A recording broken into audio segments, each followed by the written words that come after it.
Bon, vous étiez très nombreux à demander un Q&A et à me poser pas mal de questions. C'est vrai qu'on n'en a pas fait depuis un petit moment. Du coup, petit Q&A cette semaine. Il n'y avait pas de sujet particulier, c'était vraiment des questions au hasard que j'ai choisies. Et la première, c'est comment m'est venue l'idée de commencer YouTube? Très bonne question pour commencer. Pour le coup, j'ai pas de réponse définie. Je pense que j'ai toujours aimé les produits tech ou en tout cas tout ce qui s'en rapproche depuis tout jeune, que ce soit les appareils photo jetables, les jeux vidéo. J'ai passé énormément de temps sur les jeux vidéo étant plus jeune, les téléphones, les ordis, et je regardais pas mal de vidéos tech. Du coup, je me suis dit, bah pourquoi pas moi? Pourquoi je raconterais pas mon expérience? Pourquoi je parlerais pas de produits qui m'intéressent vraiment? Et les résultats aujourd'hui, bah, j'ai la chance de pouvoir tester énormément de produits, énormément de téléphones. J'aime beaucoup les téléphones. Donc voilà, c'est un peu un rêve de gosse qui se réalise. Comment les marques travaillent avec les youtubeurs? Comment on soit des produits?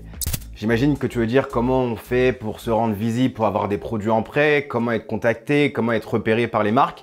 Et en fait, c'est tout bête, c'est du marketing d'influence. Il y a 3 types d'influenceurs, les nano, les micro et les macro-influenceurs. En gros, t'as pas beaucoup d'abonnés, t'as un peu d'abonnés et t'as beaucoup d'abonnés. Selon les marques et leur stratégie, elles vont se diriger vers un type d'influenceur. Et pour le YouTube Game Tech français, d'après ce que j'ai pu voir, d'après mon expérience, les marques, elles ont tendance à se diriger vers les macro et micro-influenceurs pour des prêts long terme, des opérations rémunérées ou pouvoir essayer des produits en avance. Quand on y pense, c'est plutôt compréhensible. En général, les marques ou les agences lancent une campagne durant le lancement d'un produit et s'adressent logiquement aux influenceurs qui ont le plus d'abonnés pour toucher le plus grand nombre le plus rapidement possible. Il y a ensuite une seconde, une troisième, une quatrième vague pour continuer à donner de la visibilité au produit, mais c'est avec des influenceurs qui ont de moins en moins d'abonnés. Mais ça va aussi dans l'autre sens, faut pas hésiter à envoyer des mails ou des messages sur les réseaux sociaux aux marques pour tester des produits.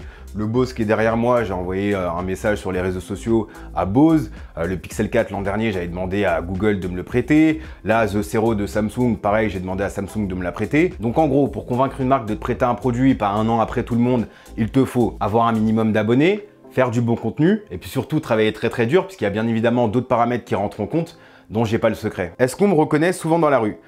À ma grande surprise, plutôt oui, ça arrive 1 à 2 fois par semaine. Ça reste toujours cordial, toujours des encouragements, ça fait vraiment plaisir.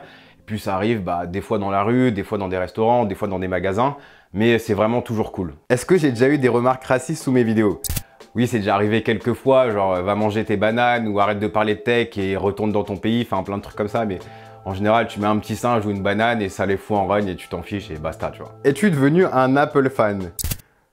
Tu m'as cramé, ça y est, je suis débordé là. Non, plus sérieusement, j'utilise beaucoup plus de produits Apple qu'auparavant, tout simplement parce qu'ils me conviennent plus aujourd'hui. J'utilise un iPad Pro parce que sérieusement, qui lui arrive à la cheville. J'ai un MacBook Pro parce que c'est vraiment un outil créatif, puissant, portable et élégant. J'utilise une Apple Watch parce que comme pour l'iPad Pro, il y a zéro concurrence. Et j'utilise un iPhone 11 Pro parce qu'Apple a enfin réussi à sortir un téléphone compact, qui tient la batterie, qui a un excellent appareil photo, et puis surtout qui fonctionne très bien. Et cerise sur le gâteau, tous ces appareils fonctionnent très bien ensemble. Du coup, non, il n'y a pas vraiment besoin d'être un Apple fan pour utiliser des produits d'Apple, il suffit juste de trouver des produits qui correspondent à nos besoins subjectifs et personnels. Ça m'empêche pas d'avoir un téléphone Android avec moi. En ce moment, c'est le Z Flip. Ça m'empêche pas de tester d'autres tablettes, d'autres PC, d'autres montres connectées. Il suffit juste de regarder des deux côtés et de choisir ce qui nous convient tout simplement. Combien j'ai de téléphones? La question, c'est plutôt combien il me reste de téléphones parce que la plupart ne sont pas encore repartis. Alors, j'ai le Galaxy Note 10 Plus, le Galaxy S20 Ultra, le Galaxy Z Flip, l'Oppo Find X2 Pro, le OnePlus 7T, le OnePlus 8, le OnePlus 8 Pro, le OnePlus Nord, l'iPhone 11 Pro, l'iPhone SE 2020, le Honor 20, le Pixel 4, le Huawei Mate 30 Pro, le Huawei P40 Pro, le Xiaomi Mi 9T Pro. Et je crois que j'ai fait le tour. Au final, pas mal de smartphones que j'utilise plus au quotidien, mais j'aime bien switcher de temps en temps, faire des comparatifs photos, faire des comparatifs tout court ou alors des plans produits. Des fois, il y a des accessoires qui sortent comme des montres connectées ou des écouteurs. Ça fonctionne mieux avec le téléphone d'un tel ou un tel, etc. Donc, c'est bien de les avoir à côté de soi.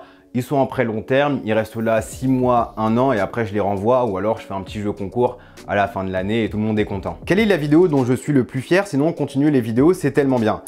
Merci beaucoup, c'est vraiment gentil, ça fait vraiment plaisir. D'ailleurs, dans les questions précédentes, il y avait des petits messages ou même sur les réseaux sociaux ou dans les commentaires, vous êtes adorables. Donc, merci infiniment, ça fait vraiment plaisir. Pour la vidéo dont je suis le plus fier, je pense que c'est celle des AirPods Pro. J'ai vraiment aimé l'écriture et la tournure de la vidéo. Ça sortait un petit peu de ce que j'avais l'habitude de faire sans pour autant changer drastiquement. Et pour le coup, que ce soit les plans, la musique, le mood de la vidéo, je pense qu'actuellement, c'est ma vidéo préférée. Quel téléphone je préfère entre le OnePlus Nord et le nouvel iPhone SE?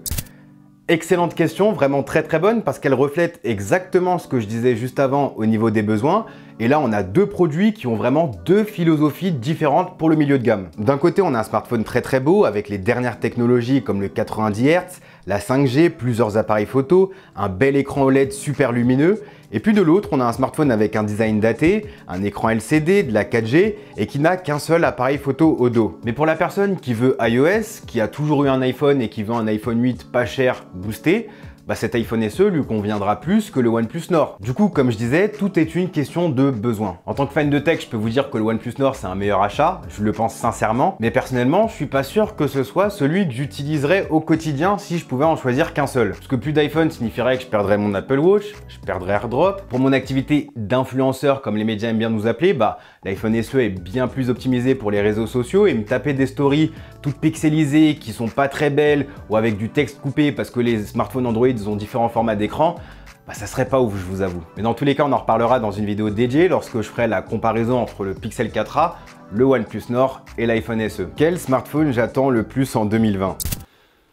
C'est même pas une vraie question, c'est le Galaxy Fold 2 bien évidemment. J'ai tellement aimé la version 1 et là on aura une V2 qui aura un meilleur design, peut-être un écran 120 Hz, des meilleurs appareils photo, donc franchement c'est lui que j'attends, je veux pas être déçu, j'ai vraiment hâte de l'essayer. Est-ce que je vais bien et est-ce que j'arrive à gérer YouTube et vie privée?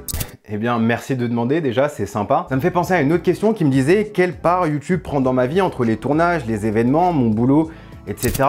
Et ça me prend pas tant de place que ça dans la semaine, mais c'est le cumul de tout ce que je fais à côté avec YouTube qui fait que j'ai l'impression de jamais trop arrêter. Si vous le saviez pas, maintenant vous le savez, hein, je travaille à côté du lundi au vendredi, j'ai un travail classique.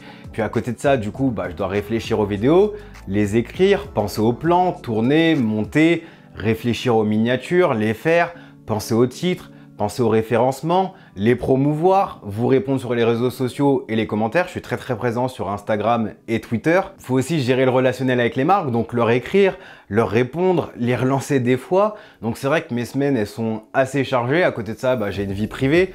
Heureusement, ma copine est très compréhensive et elle me soutient dans ce que je fais, donc je vais pas me plaindre non plus, hein, c'est un choix. Je suis très heureux dans ma vie. Mais voilà, il y a tout un background assez pesant qu'on ne voit pas sur les réseaux sociaux. Et du coup, c'est vrai que c'est très chargé. Combien de temps je mets pour réaliser une vidéo et quelles sont les étapes?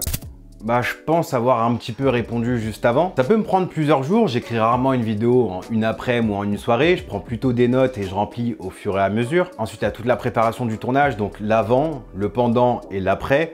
Ensuite, pour le montage, c'est pas ce qui est le plus long. Je peux faire ça en une après-midi ou une soirée si le projet n'est pas trop long. Ou sinon, je peux buter sur une intro de 15 secondes pendant plusieurs heures, comme c'est arrivé par exemple pour le Pixel 4. Donc grosso modo, on va dire qu'une vidéo me prend entre 2 et 5 jours. Quelle caméra j'utilise pour filmer? Alors, j'utilise le Panasonic Lumix GH5, qui est là, hein, vous pouvez pas le voir. Et c'est un micro 4 tiers malheureusement, mais il présente pas mal d'avantages. Le boîtier est stabilisé et la stabilisation est excellente. Il y a de la 4K à 60 images par seconde qui, couplé avec la stabilisation, me permet de faire un petit peu les balayages flottants que vous aimez bien. Et puis globalement, c'est une caméra qui n'est plus trop chère et qui est un bon rapport qualité-prix aujourd'hui. Pour mes objectifs de prédilection, j'en ai deux. J'utilise le Sigma 30 mm équivalent 60 qui ouvre à f1.4 pour mes face cam et mes b-roll. Et sinon, de temps à autre, j'utilise un 12 mm équivalent 24 de chez Panasonic qui lui aussi ouvre à f1.4. Ça me permet d'avoir assez de recul puisque le micro 4 tiers c'est vraiment croppé par rapport au full frame et donc il faut beaucoup plus de recul pour avoir le même cadrage. Est-ce que je vais sortir une vidéo sur le Note 20? Abonnez-vous pour ne pas rater mes prochaines vidéos. Quant à moi, je vous dis à la prochaine. Prenez soin de vous. Peace.